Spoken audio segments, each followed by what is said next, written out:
Take a break from your busy schedule and join Harold Sala for Guidelines, a 5-minute commentary on living. My husband doesn't love me. The only time he says he loves me is when he wants something. I have heard those words more than once, and I usually prod a bit deeper, asking questions like, is he faithful to you? Does he support you and the family? Does he share the responsibilities of the house? Take care of the kids? Bathe and change the baby? Carry out the trash? Ever give you a compliment? Take you out for dinner? In response to those questions, I usually get a majority of affirmative answers, which helps me make a point. Maybe your husband or your boyfriend or your parents do love you, but you don't speak the same language. In his book entitled The 5 Languages of Love, Dr. Gary Chapman, a marriage counselor and personal friend, contends there are 5 major languages or expressions of love. Quite often, when someone does not feel loved, it may well be that the two involved are not talking the same love language. Let me illustrate. Suppose you go for a visit to Japan, and you go into a store to buy something. You pull out your money and hand it to the sales clerk. She would look at it, smile courteously, and say something like, "I'm sorry, sir, but you do not have Japanese currency. This is Japan. We use yen here." Suppose you said, "Now just a minute. I worked hard for this money. There's nothing wrong with it." There's nothing wrong with your money, but it doesn't complete the transaction in a different country. Are you starting to get the picture? As Dr. Chapman sees it, the 5 languages of love are the following. 1.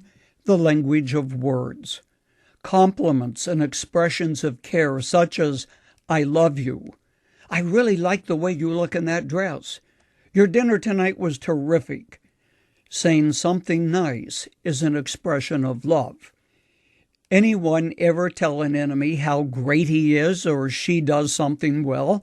Of course not. 2. Acts of service. When you do something for someone, especially something you didn't have to do, like wash the car, change the baby's diaper, take the kids for an afternoon so your wife can have some quiet time, all of these are expressions of love. 3. The giving of gifts. All over the world, anthropologists have noticed the relationship between gifts and love. It means you care enough to go out of your way to give something to someone you like.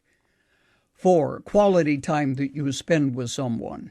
Take a walk, go to dinner, sit in the swing and talk to someone, have coffee and chat leisurely.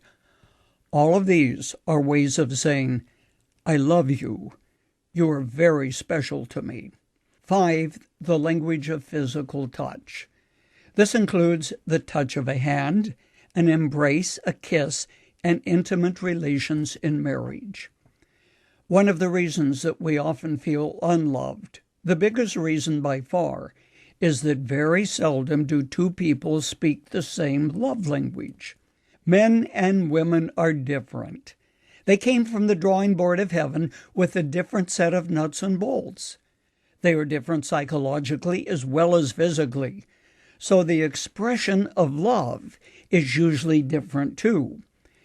Before you say, "I'm not loved," you must learn to hear and understand another's love language. Be sensitive to the language of the one you think may not really love you. In reality, you may be loved far more than you know.